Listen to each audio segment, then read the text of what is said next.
Alhamdulillah, bersyukur kepada Allah Subhanahu wa taala, dengan izin dan rahmatnya kita dapat bertemu. Dan insya-Allah malam ni kita akan saya diberi satu tajuk, iaitu fitnah terhadap Nabi Muhammad sallallahu alaihi wasallam, daripada golongan orientalis. Muslimin muslimat yang dirahmati Allah, kenal tak orientalis tu apa? Orientalis ni adalah sekumpulan orang di barat, yang mengkaji kitab-kitab timur. Dan orang barat ini bila dia mengkaji kitab-kitab Islam,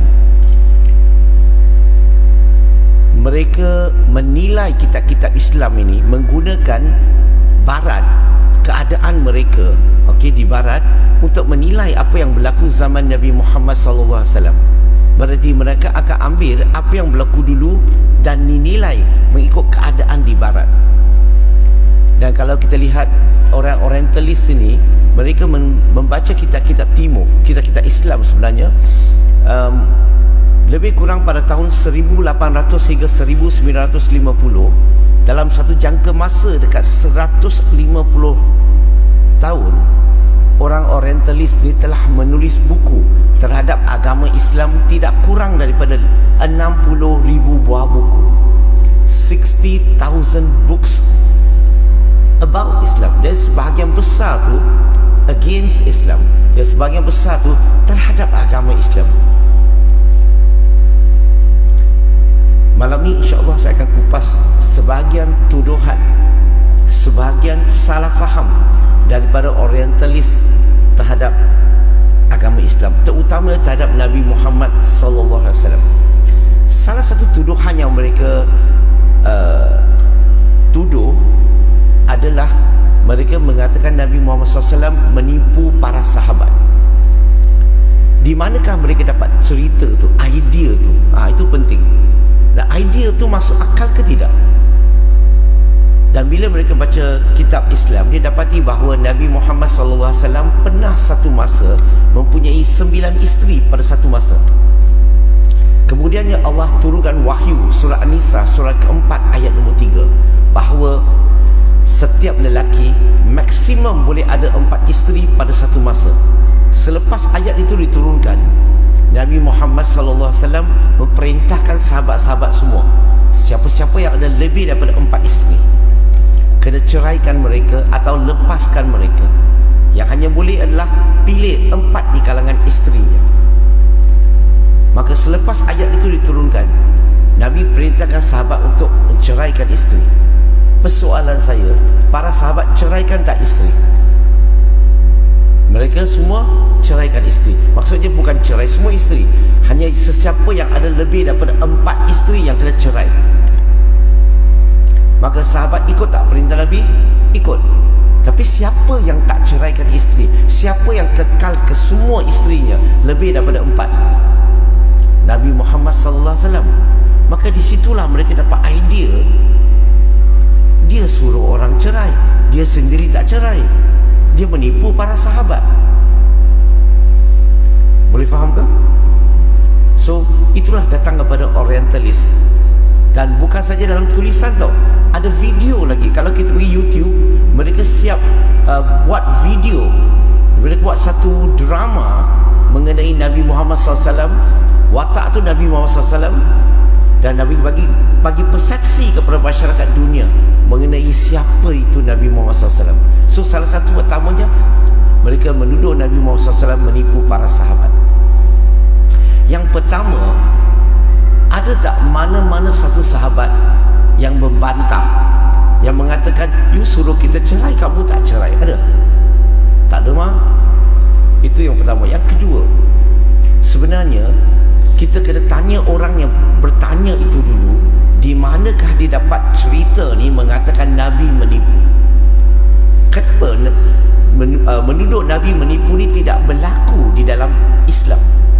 So di mana mereka dapat cerita tu? Dalam Islam kita ada 4 tafsir Quran yang utama. Quran boleh tafsir Quran, sunnah tafsir Quran, sahabat tafsir Quran, ulama tafsir Quran. Tuduhan ini datang daripada tafsir mana satu? percaya kata saya, mereka tak mampu nak kemukakan tafsir mana satu. Sebab mereka buat tafsiran sendiri, bukan ambil tafsir daripada Islam. Itu yang pertama. Yang kedua, setiap ayat yang Allah turunkan, dia ada konteks dia. Dia bukan sekadar turun begini tanpa tahu tentang asal usul ayat itu untuk apa cerita. Tak.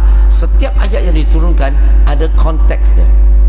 Contoh, Allah sebut ya ayuhan nas. Apa konteks dia? Allah bercakap dengan semua manusia, termasuk orang Islam dan bukan Islam. Betul ke? Bila sebut ya ayuhan nas, semua manusia, wahai manusia. Kadang-kadang Allah akan sebut ya ayyuhallazina amanu, wahai orang-orang yang beriman. Maka konteks ini adalah Allah bercakap dengan orang-orang Islam. Qul ya ahlul kitab. Apa biasa dengar kan? Qul ya ahlul kitab. Katakanlah kepada ahli-ahli kitab. Ayat ini rujuk kepada siapa? Dia bukan rujuk kepada orang Islam, dia bukan rujuk kepada orang bukan Islam, dia rujuk kepada Yahudi dan Nasrani, ahlul kitab. Maka kita kena faham konteks. Tapi kalau kita ambil sesuatu di luar daripada konteksnya, maka berlakulah kekeliruannya. Dan surah Nisa, surah keempat ayat nombor 3 ni, ayat ini adalah syariat yang Allah turunkan untuk umat Nabi Muhammad sallallahu alaihi wasallam. Berarti ayat ini diturunkan, tujuannya syariat yang diturunkan ini adalah untuk umat Nabi, bukan untuk Nabi, untuk umat Nabi Muhammad SAW sehingga hari kiamat. Berarti selepas ayat itu diturunkan, semua umat Nabi Muhammad SAW lelaki maksimum boleh ada 4 isteri pada satu masa sehingga hari kiamat, tak boleh lebih. Setuju tak? Ini adalah syariat yang Allah turunkan untuk umat Nabi Muhammad SAW. Tetapi untuk Nabi Muhammad SAW, Allah beri dia syariat lain, syariat yang lain, yang disebut dalam surah Al-Ahzab surah 33 ayat 50 hingga 52. Dan dalam ayat ini ada 2 perkara yang sangat penting. Pertama, Allah melarang Nabi menceraikan mana-mana satu isterinya. Allah tak benarkan, Allah tak bagi dia cerai. Kenapa tak boleh cerai? Sebab semua isteri Nabi Muhammad SAW adalah ummul mukminin, ibu kepada semua orang mukmin. Kalau cerai, mana ada mukmin boleh kahwin ibu kamu sendiri? Sebab itulah Nabi tak cerai, bukan dia tak nak cerai. Sebab ini perintah khas Allah kepada dia, tak boleh cerai. Ayat seterusnya, bukan saja tak boleh cerai, malahan Nabi Muhammad SAW juga tak boleh kahwin lagi. Walaupun hati dia betapa suka, wanita tu betapa cantik, tak guna. Sebab Allah telah tutup kotanya, Allah melarang dia berkahwin lagi. So syariat untuk Nabi, sebagai Rasul pada masa itu, dia tak boleh ceraikan isteri, dia tak boleh kahwin lagi. Tapi syariat untuk umat Nabi Muhammad SAW, kita boleh kahwin, boleh cerai, tetapi maksimum kita boleh ada 4 isteri pada satu masa. Berarti kalau kita tahu bezanya syariat ini, surah An-Nisa surah keempat ayat nombor 3 ni untuk umat Nabi Muhammad SAW. Surah Al-Ahzab surah 33 ayat 50 hingga 52, ini adalah syariat untuk Nabi Muhammad SAW. Berlaku tak Nabi menipu sekarang? Tak berlaku lagi. Sebab mereka tak faham. Syariat untuk umat umat Nabi lain, syariat untuk Nabi lain. Sebab tu saya selalu mengingati kita orang Islam, kena ingat, bukan semua perkara Nabi buat kita boleh ikut. No. Ada setengah-setengah perkara kita tak boleh ikut Nabi. Kita tak boleh kata sunnah Nabi, tak boleh. Tak boleh ikut. Kenapa tak boleh ikut? Sebab itu khusus untuk dia sebagai Nabi, sebagai Rasul. Umat tak boleh ikut. Umat hanya ikut perintah Nabi. Dan kalau kita tahu beza, maka selesai tak masalah. Selesai kan? Yang kedua, tuduhan yang agak popular, gila seks, sex mania.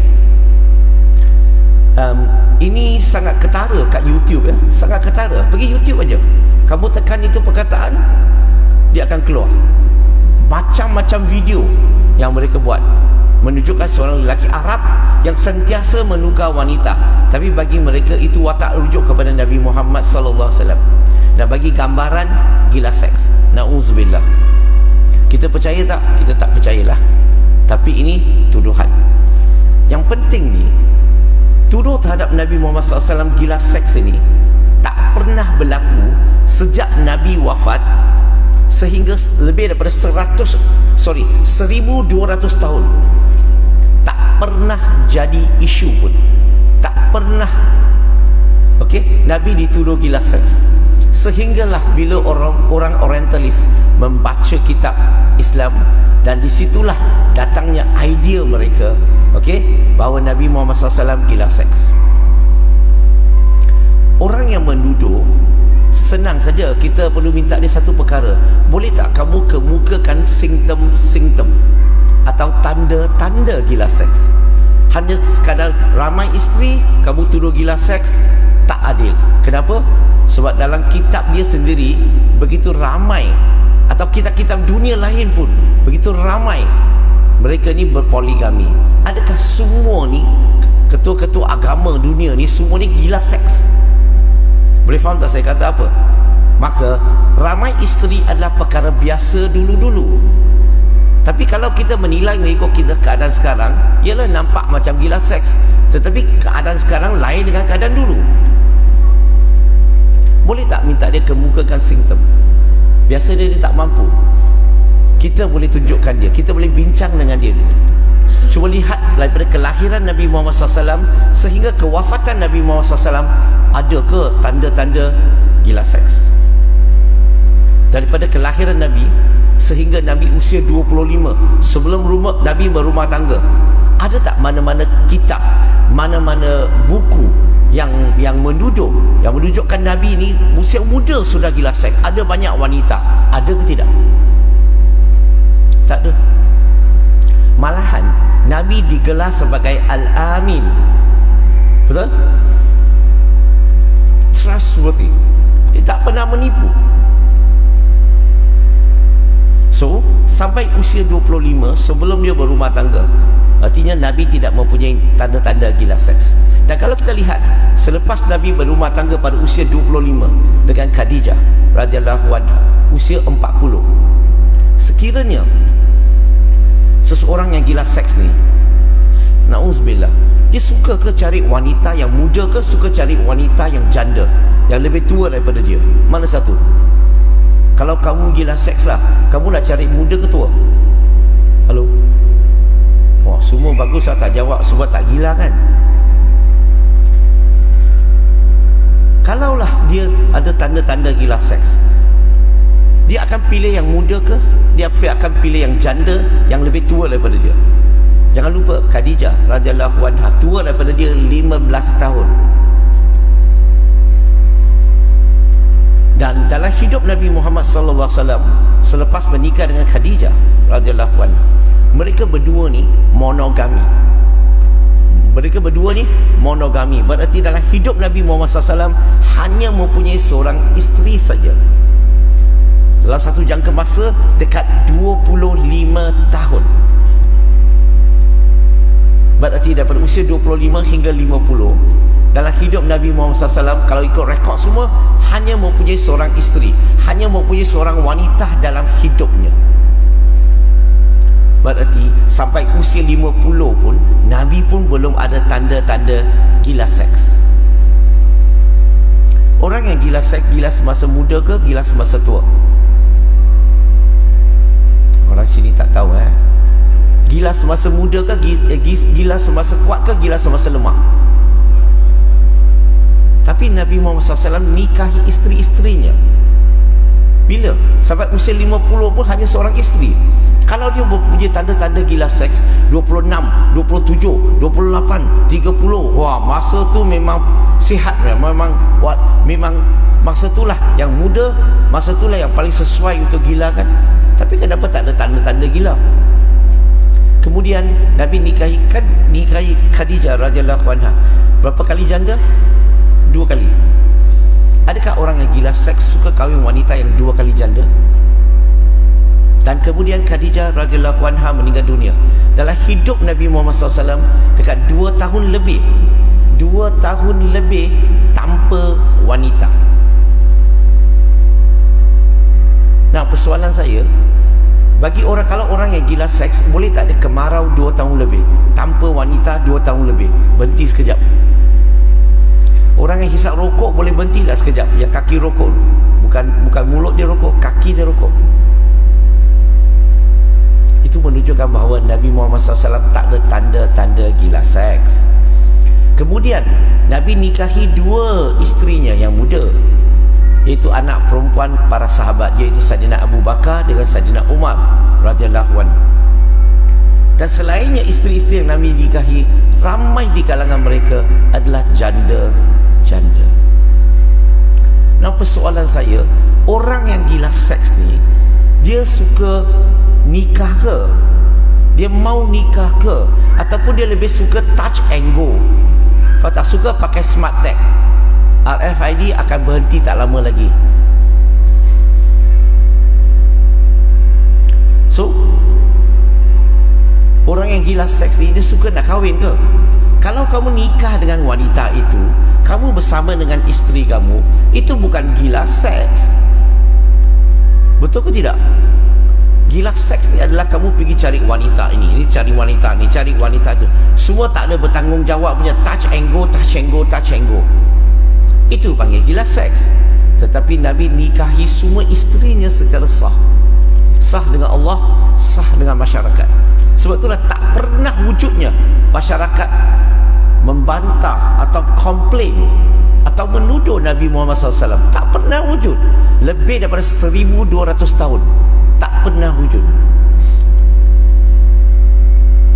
Bukan saja Nabi nikahi mereka, Nabi bertanggungjawab tak? Nabi mendidik tak isteri?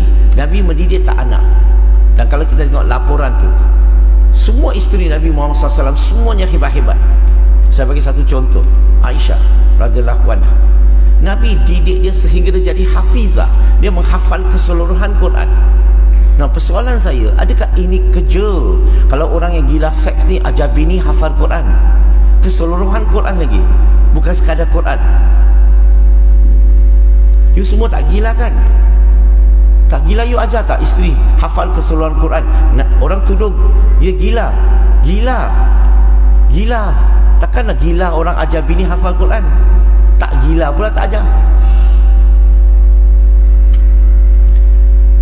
Bukan saja itu, malahan sehingga Nabi Aisyah dapat meriwayatkan begitu banyak hadis sekali, 2210 hadis.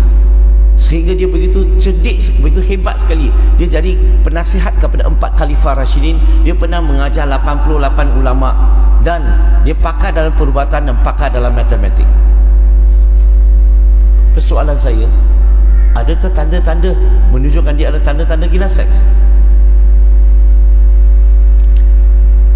Dan kebiasaannya orang yang tuduh ni datang kepada missionary lah.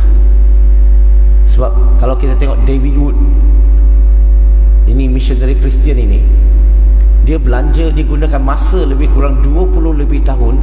Kerja dia untuk manipulate ayat Quran dan hadis. Sebab apa? Sebab dia tak boleh mempertahankan agama dia. Daripada saya mempertahankan, lebih baik saya attack. Maka ramai di kalangan missionary Kristian yang akan gunakan hujah-hujahnya. Maka kita semua kena belajar untuk menjawab. Kalau kamu tak mau belajar, itu pilihan kamulah. Tapi bila anak kamu termakan kata-kata itu, bila anak nak keluar Islam, nak murtad, baru kamu rajin datang belajar. So kadang-kadang kita orang Islam ni, dia suka tunggu bila berlaku baru nak buat sesuatu. Dan saya memang uruskan banyak kes murtad. Ramai orang jumpa saya untuk saya tolong uruskan anak dia. Tapi selepas bila anak dah murtad tu, pasangan tu barulah datang kelas, barulah datang mula belajar dan mengkaji. Kadang-kadang ada hikmah tak? Bukan kita nak doakan dia murtad, tapi kenapa kita tak belajar awal-awal, tak hafal awal-awal, tak menyedia awal-awal? Bila anak kita tanya, ataupun sebelum anak tanya pun kita dah ajar anak kita dah. So bila anak kita jumpa dalam social media, dia keliru tak? Dia tak keliru. So itu terpulanglah kepada muslimin muslimat di sini. Maka missionary itu bila jumpa saya, bila dia bagi tuduhan perkara ini, saya tanya dia lah, kenapa kamu tuduh Nabi Muhammad SAW gila seks?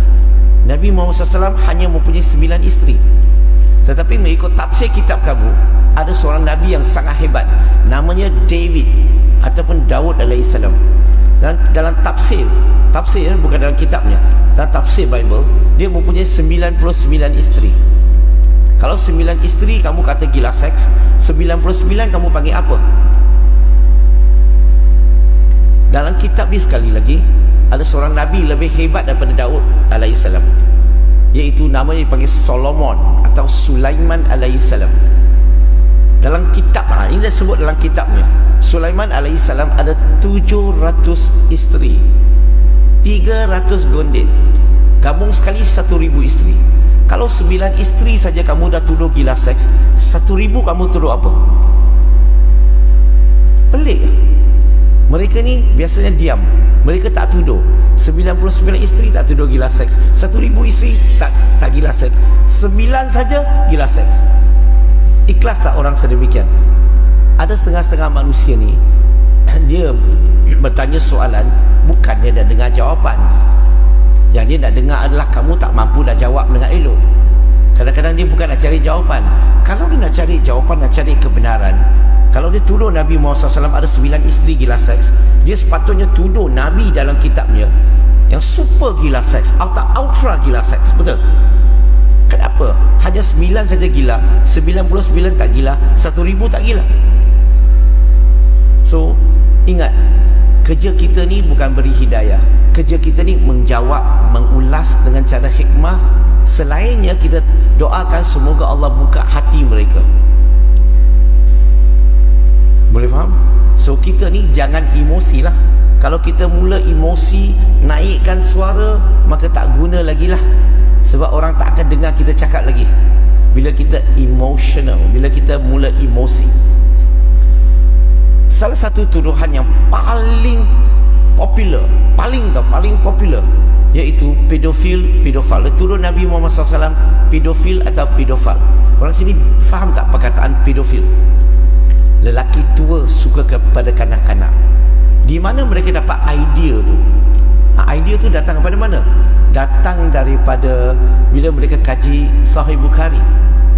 Dan Sahih Bukhari dilaporkan Nabi nikahi Aisyah radhiyallahu anha pada usia 6 tahun. Maka mereka otak fikir apa? Lelaki awal 50-an bersama dengan seorang kanak-kanak 6 tahun. Itu dipanggil pedofil atau pedofil. So disitulah mereka dapat idea.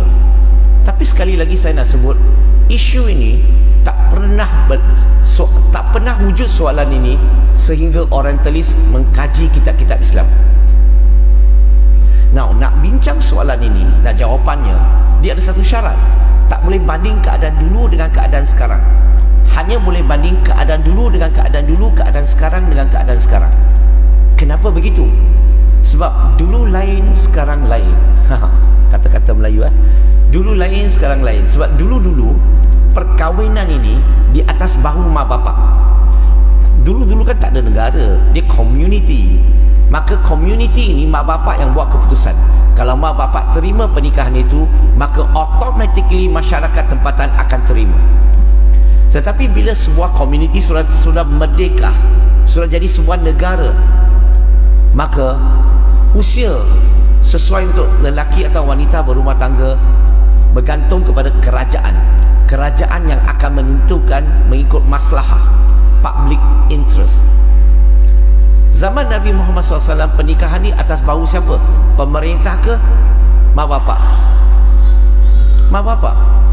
Maka saya nak tanya, Nabi nikahi Aisyah radhiyallahu anha, dapat restu tak daripada bapa Aisyah, iaitu Saidina Abu Bakar radhiyallahu anhu? Dapat tak restu? Dapat. Kalau dapat restu, kalau bapa dia dah setuju, maka sebenarnya cerita tu sudah habis. Cerita sudah habis. Sebab bapa dia dah terima. Kan dulu-dulu pernikahan ini berdasarkan mak bapak buat keputusan. Okey, keluarga Aisyah radhiyallahu anha tak ada masalah. Mereka menerima perkahwinan itu, pernikahan itu. Masyarakat Arab pada masa itu, ada tak mana-mana masyarakat Arab pada masa itu membantah atau komplain? Ada? Tak ada. Maksudnya uruf Tadi saya sebut tadi, kalau mak bapak buat keputusan, masyarakat otomatik akan terima. Itulah menunjukkan orang Arab tak ada orang bantah pun. Bukan saja tak bantah, termasuk musuh Nabi Muhammad SAW tak ambil peluang ini sebagai untuk mempolitikkan isu ini, untuk menjatuhkan Nabi. Tak ada. Ketua munafik Abdullah bin Ubay, Abu Lahab, Abu Jahal dan sebagainya, tak ada ambil peluang untuk menjatuhkan Nabi. Berarti mereka terima baik pernikahan itu. Kalau keluarga tak ada masalah, orang Arab pada masa itu tak ada masalah, musuh Arab terhadap Nabi pun tak ada masalah. You apa masalah? What is your problem? Non-Muslim salah faham kat mana? Mereka ingat selepas nikah itu mereka terus bersetubuh. Itu silap. Dalam Islam dia ada sesuatu, kalau kita faham dipanggil unwritten rules. Orang biasa dengar tak perkataan ini? Unwritten rules.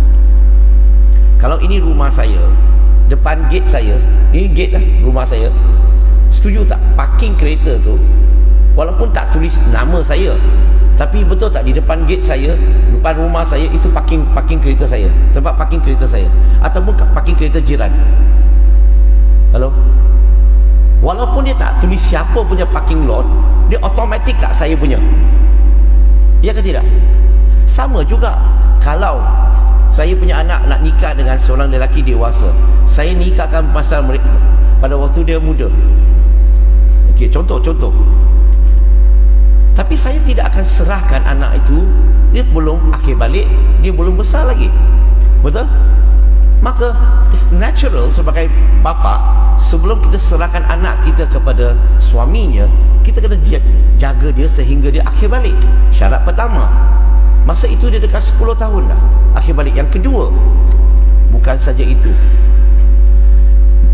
Okey, biasanya mak bapak akan serahkan dia bila bukan saja dia akhir balik, bila dia mentally, physically bersedia, baru dia serahkan kepada suaminya.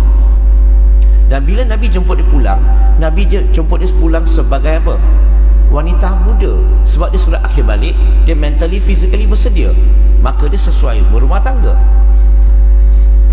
Dan kemudian Nabi menikahi ramai isterinya, janda-janda. Berarti Aisyah radhiyallahu anha dididik, dibimbing oleh isteri-isteri Nabi yang bekas janda, yang banyak lebih jauh, lebih berpengalaman, yang mendidik Aisyah radhiyallahu anha macam mana jadi isteri kepada Nabi Muhammad sallallahu alaihi wasallam.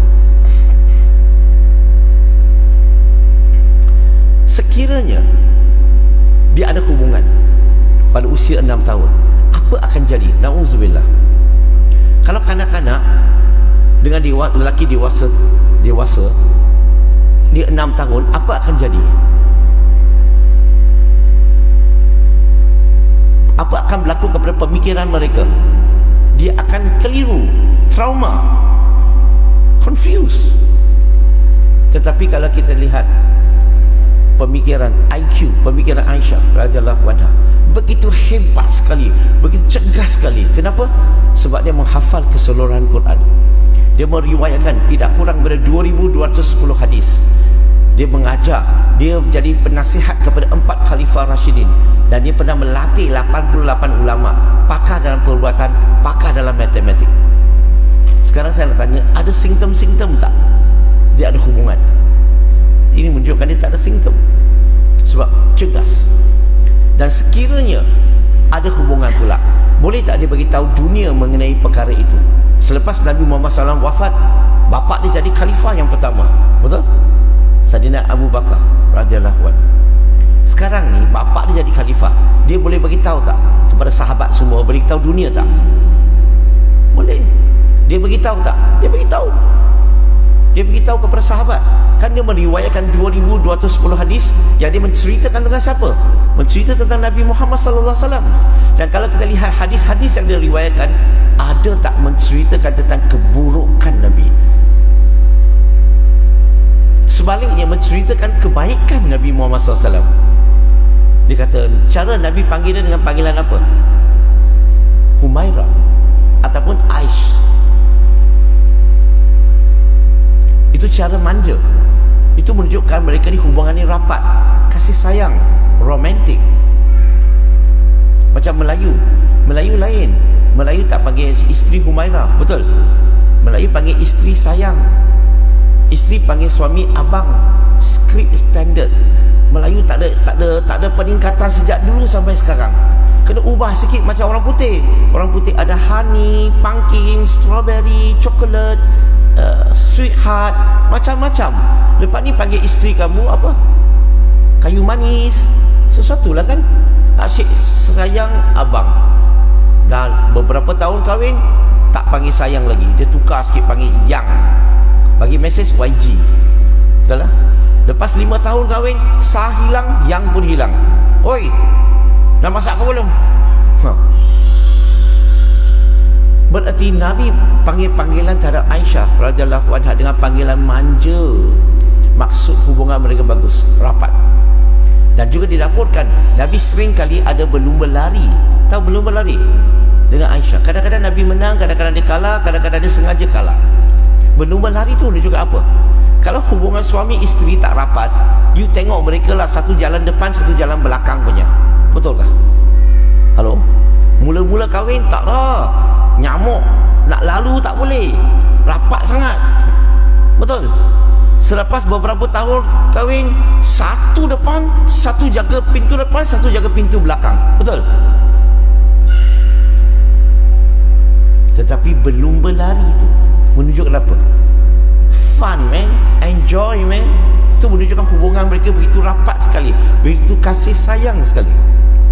Dan juga dilaporkan Nabi pernah dokong Aisyah. Dokong. Dekat pekan, dekat bandar tu ada program kan. Mungkin Aisyah radhiyallahu anha tak dapat lihat dengan elok, Nabi dokong dia atas bau tau. Okey, abang-abang di sini kamu dah kahwin lama kan? Pernah tak kamu dokong isteri kamu? Cakap betul-betul. Tak pernah balik lepas solat Isyak, try. Sebelum bawa dia ke pekan, ke bandar. Apa pasal? Malu. Bukankah ini sunnah Nabi? Nabi buat mah, kita boleh ikut tak? Orang sini lain macam sikit ya. Tak suka ikut sunnah Nabi ya. Lain macam. Balik try. Jangan bagi alasan kaki lemah lah, heavyweight lah. Itu bukan alasan. Kalau cinta, tak ada heavyweight punya, semua lightweight. Betul? Now, tuduhan terhadap Nabi Muhammad SAW itu sekadar tuduhan tanpa asas. Tanpa asas sebab mereka tak faham konteks. Itulah yang menjadikan mereka keliru. Sebab itulah orang barat, bila orientalis baca kitab Islam, mereka bandingkan di barat. Mereka gunakan apa yang berlaku zaman Nabi, dinilai mengikut keadaan barat. Barulah mereka mula keliru. So kadang-kadang saya tak nak gunakan perkataan fitnah sebab nampak macam sengaja. Kadang-kadang ada sebahagian tu adalah disebabkan terkeliru. Sebab mereka ni tidak pergi cek, pergi tanya orang-orang Islam yang pakar dalam bidang itu untuk mendapatkan kepastian, memastikan apa yang mereka faham tu betul atau salah atau kurang tepat. Nah, ini yang sedih sekali. Mereka terus tulis mengikut kefahaman mereka sendiri. Satu lagi tuduhan yang popular, iaitu pernah seorang missionary dia tanya soalan ini terhadap seorang budak Melayu. Okey, dia tanya budak Melayu tu, Nabi Muhammad SAW tahu tak jalan yang lurus, jalan yang benar? Jawapan kita, mestilah Nabi tahu. Kalau tahu, kenapa dia asyik minta Allah tunjukkan ihdinas siratal mustaqim, tunjukkan kami jalan yang lurus, tunjukkan kami jalan yang benar? Daripada solat subuh, zuhur, asar, maghrib, isyak, solat pertama sehingga solat terakhir sebelum Nabi wafat, Nabi minta tak Allah tunjukkan dia jalan yang lurus, tunjukkan jalan yang benar? Tunjuk, minta. Ini berarti dia tak tahu jalan yang lurus. Allah tak bagi tahu dia. Dia tak tahu jalan yang lurus. Sebab itulah dia asyik minta. Dia berbeza dengan Jesus Christ. Nabi Isa alaihissalam dalam Bible, in the Gospel of John chapter 14 verse number 6, dia kata, I am the way, the truth and the life. No man can come to the Father but by me. Dia kata Jesus Christ know the way, the truth and the life. Prophet Muhammad, Nabi Muhammad SAW, he don't even know the way. Maka dia tanya budak Melayu tu, mana satu Nabi yang benar, mana satu Nabi yang palsu? Terkejut beruk budak Melayu tu. Tak pernah dengar soalan sedemikian. Kali pertama dengar, takut dia, kelang kabut dia. Cepat-cepat ambil soalan tu, pergi cari ustaz dia. Cari ustaz dia. Alhamdulillah, ustaz dia pun tak tahu jawab. Tak tahu jawab tak apa, ustaz tu marah dia, banyak tanya, iman lemah. Ini dipanggil cari makan. Tak tahu jawab, hantamlah. Saya tak salahkan ustaz tu. Kenapa? Sebab dia tak biasa soalan daripada non-Muslim. Non-Muslim baca Quran, dia pandang Quran maksud lihat sudut berbeza. Kita pandang Quran, kita pandang sudut berbeza. So bila dapat soalan daripada non-Muslim, ustaz tu tak biasa. Hanya saya nasihati, kalau kita tak tahu jawab, tak salah, hanya bagi tahu kepada anak murid kita, pengikut kita, sebenarnya saya ustaz ni, saya sendiri pun tak berapa tahu tentang jawapan ini. Saya kali pertama dengar soalan ini dan saya perlukan sikit masa, boleh tak saya cek, saya buat kajian, saya cek tafsir dulu, ataupun saya tanya orang yang lebih arif, orang yang pakar dalam bidang ini, dan saya bagi jawapan mungkin esok ke lusa. Cara begini saya rasa lebih elok daripada kita marah dia, banyak tanya, iman lemah. Sebab budak Melayu ni ingat apa? Ustaz ada jawapan, Islam ada jawapan. Dah lah ustaz tak ada jawapan, Islam pun tak ada jawapan, maka akhirnya dia termakan kata-kata missionary itu. Pasal missionary tanya dia apa? Mana satu nama yang benar? Yang tahu jalan yang lurus ke yang tak tahu jalan yang lurus? Maka akhirnya budak Melayu ini, Perak ni, daripada Perak, telah murtad. Okey, dan dia jadi missionary Kristian sekarang di Sabah dan Sarawak. Maka saya haraplah kita belajar daripada pengajaran ini. Sekiranya anak-anak kita, anak-anak Islam, kita tanya soalan, kalau kita tak tahu, janganlah hantam. Setuju ke tak setuju ni? Sebenarnya soalan ini jawapan begitu mudah sekali, sangat mudah. Kalau kita tahu puncanya, maka kita tahu jawapannya. Itu aja. Tahu punca soal permasalahan ini, soalan ini, maka kamu tahu jawapannya. Contohnya, apa punca, siapa tahu? Punca ni datang daripada, punca soalan ini datang daripada terjemahan Al-Quran yang kurang tepat. Itu aja.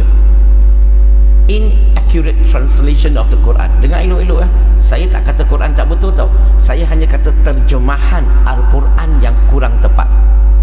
Contoh kalau saya tanya muslimin muslimat di sini, apa maksud ikra dalam bahasa Melayu? Bacalah. Betul Haji? Bila kita terjemahkan baca, ikra sebagai bacalah, sebenarnya Ji, dia telah menimbulkan kekeliruan. Dia telah wujudnya pecanggahan ayat Quran dengan Quran dah. Sebab dalam surah Al-Ankabut surah ke-29 ayat 29 ayat 48, dalam ayat Quran tu Allah kata Nabi Muhammad SAW adalah seorang ummi. Nabi tak tahu baca dan tak tahu tulis. Betul ke tidak? Pernah belajar? Ya kan? Tak tahu baca dan tak tahu tulis. Betul? Kalau ayat ini kata dia tak tahu baca, tak tahu tulis, kenapa ayat ini Allah suruh dia bacalah? Terjemahan kan? Seolah-olah kata sini kata tak tahu baca, sini suruh dia bacalah. Lu biar Tuhan tak tahu ke? Dia tak tahu baca ke tak baca? Cakap betul-betul. Ikra ni, dia sekurang-kurangnya ada 3 maksud. Bacalah, boleh. Mengulangi, boleh. Sampaikan pun boleh. Ada 3 maksud sekurang-kurangnya. Jibril alaihissalam sampai wahyu kepada Nabi Muhammad SAW, dia bawa Quran yang besar ke kecil? Ataupun tak ada Quran? Tak bawa Quran kan? Dia hanya sampaikan wahyu kan? So bila dia sampaikan wahyu, dia suruh Nabi ikra ni, suruh Nabi buat apa? Dia suruh Nabi mengulangi, baca baliklah apa yang saya sampaikan. So tapi bagi kita terjemahkan sebagai bacalah. Sebenarnya bacalah, ulang baliklah. Tapi bacalah seolah-olah ada buku kan? Nampak tak orang keliru di situ? Sebab itulah bila kita nak terjemahkan ikra sebagai bacalah, boleh. Kurungan, mengulangi, sampaikan.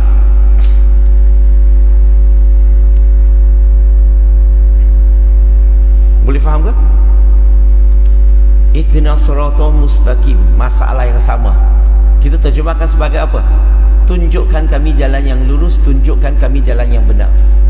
Tapi kalau kamu jumpa 2 ayat Quran ini, kamu mungkin akan ubah kata-kata kamu. Kenapa? Sebab dalam surah Al-Hajj surah ke-22 ayat 67, surah Yasin surah 36 ayat 3 dan 4. Dan ayat Quran tu Allah kata, maksudnya dia kata, sesungguhnya kamu Muhammad sallallahu alaihi wasallam adalah salah seorang nabi atau rasul yang sudah berada dalam jalan yang lurus, sudah berada dalam jalan yang benar. Dalam Quran kata apa? Nabi berada dalam jalan yang lurus, jalan yang benar. Dia tahu tak jalan yang lurus sekarang? Dia memang tahu lah. Kalau tak tahu, macam mana dia boleh berada dalam jalan yang lurus? Tapi dia akan tanya balik, kalau dia tahu jalan yang lurus, kenapa dia asyik minta Allah tunjukkan kami jalan yang lurus? Bukan rasa pelik? Ini masalah terjemahan punya problem. Kalau kita baca tafsir Ibnu Katsir, tafsir dia kata ihdinas siratal mustaqim, dia kata Nabi tidak minta Allah tunjukkan, dia minta Allah bimbing kami dalam jalan yang lurus, bukan tunjuk kami dalam jalan, tunjukkan kami jalan yang lurus, bukan bimbing. He didn't ask Allah to show him the right way, the straight path. He's asking Allah to continue guide us in the right way and the right path. Dan kalau kita tahu segala-gala soalan yang terhadap tuduhan terhadap Nabi Muhammad SAW, tuduhan terhadap Quran, tuduhan terhadap Islam dan sebagainya, kalau kita tahu soalan tu dan kita tahu jawapan, kalau walaupun kita tak hafal, no problem. Tapi bila anak kita tanya, kita boleh buat apa? Kita boleh cepat-cepat rujuk dia pergi jumpa pegawai ini, pendakwa ini, dan dia akan bagi jawapan kepada kamu. Maka anak kita selesai tak masalah dia. Jangan tunggu mereka, kalau dia tanya tak ada jawapan, dia tanya jawapan bodoh, dia letak bawah kapet, lama-lama jadi tebal. Satu fal, dia rasa Islam ada masalah, barulah mereka tinggalkan agama Islam. Maka tu pada masa itu jangan salahkan mereka, sebab kita daripada awal lagi kita tidak menyediakan jawapan yang meyakinkan kepada anak kita. Kita tidak buat anak-anak kita memahami Islam dengan kefahaman, tapi kita sekadar nak mereka ikut, buat saja, jangan peduli, jangan tanya banyak. This is a problem. Kita kena buat anak kita ni faham Islam cara kajian. Buka kitab, cek, kaji, bincang dengan pakar. Itu caranya. Sekarang ni kita tak boleh kawal tak social media. Kita ada ramai ustaz yang ulama yang hebat-hebat, tetapi kita juga pada masa yang sama ada segelintir ustaz-ustaz atau ulama-ulama yang kurang asam. Setuju ke? Halo? Oh, saya cakap sampai sekarang semua tak faham saya cakap apa. Okey, tak apa. Saya ada masa lagi tak? 1 minit. Alamak. Okey. Beginilah, saya rasa saya tak nak panjangkan, mungkin ramai yang nak episod nak bekerja. Okey. Apa yang saya tunjukkan tadi, saya boleh cakap lagi beberapa jam, tajuk itu yang sama. No problem. Hanya mungkin maghrib tu tak sesuai masanya sebab ada isyak kan. Mungkin ramai yang ada kerja, keluarga, masak, isteri dah masak dan sebagainya. Mungkin panjang tu tercerita. Okay, sebelum saya berhenti, saya nak ucapkan ribuan terima kasih atas jemputan ini. Haraplah next class tu bagi saya masa panjang sikit lah. Kalau ada whiteboard, ada mic yang saya boleh conteng, saya boleh terangkan tajuk yang menarik, tajuk yang unik. Mungkin saya akan terangkan tentang keaslian Quran, macam mana nak buktikan Quran kalam Allah. Ataupun saya akan terangkan buku ini yang saya karang dengan Ustaz Muhammad Amin, kami berdua, 7 persoalan ini. Buku ni banyak mengelirukan masyarakat sebab banyak memperbetulkan kekeliruan masyarakat. Contohnya salah sila Nabi yang poster yang tidak ada di Malaysia, majoritinya salah. Banyak lagi lah. Ini direct kepada akidah. Kalau kamu hafal hujahnya, kamu boleh berdakwah kepada kawan Kristian kita. Hubungan non-Muslim, buku terbaru, akhlak, 40 akhlak, hikmah akhlak Nabi Muhammad SAW. Sangat sesuai berdasarkan hadis sahih. Dan yang paling penting, bukan saja sesuai untuk kita, sesuai untuk non-Muslim. Last, di Malaysia, negara Islam, setuju? Banyak sekolah agama, sekolah pondok, sekolah tahfiz, college agama, universiti agama. Tapi kamu perasan tak, kita tak ada missionary school di Malaysia. Tak ada satu college atau universiti yang melahirkan pendakwah yang boleh berhujah, berdialog, berdebat dan sebagainya. Ada? Tak ada. Dan alhamdulillah, IDT, saya daripada NGO Interaktif Dakwah and Tarbiyah, IDT. Ingatkan IDT aja. Kami telah menubuhkan satu missionary school, tapi kami namakan sebagai Dakwah Academy International. Okey, dan kami telah membeli tiga tingkat bangunan di Wangsa Maju. dan kami telah bawa masuk batch pertama daripada Filipina. Kami sedang melatih mereka pada Philippines. Okey, dan habis latih mereka, kami akan hantar mereka, sebahagian mereka ni akan dibayar gaji penuh supaya mereka jalankan kerja dakwah sepenuh masa di Philippines. Lepas itu Indonesia, kemudiannya Vietnam, Myanmar dan sebagainya akan gabung, kami akan bagi latihan. Dan kita juga akan latih pendakwah Malaysia, dan juga akan pilih di kalangan mereka yang terbaik, akan bayar gaji penuh supaya mereka jalankan dakwah sepenuh masa. Dan saya nak ajaklah muslimin muslimat, bagi mereka yang ingin nak bersama dengan kami, ingin nak melabur untuk saham akhirat, ambil peluang ini. Kami mencari 1000 orang, dan alhamdulillah kami telah ada 250 orang yang telah menginfak satu lot. Okey, masih lagi ada tempat bagi mereka yang satu lot ni RM2,000 ya, RM2,000 saja. Dan wang itulah yang kami gunakan untuk bangunan, untuk latihan, untuk renovation dan sebagainya. So siapa-siapa ingin nak melabur untuk diri, untuk mak bapak kita yang dah tua, untuk mereka, kadang-kadang ada yang mereka telah meninggal, peluanglah untuk kita cari pahala untuk orang tua kita kat rumah, insya-Allah. Okay, so siapa yang ingin nak tahu lebih, hubungi pegawai saya selepas solat ini di luar masjid, dan dia akan bagi tahu lebih lanjut tentang program yang kami ada. So itu saja. Saya berhenti di sini, dan maaf kalau terkasar bahasa. InsyaAllah ada rezeki kita jumpa lain waktu. Terima kasih. Assalamualaikum.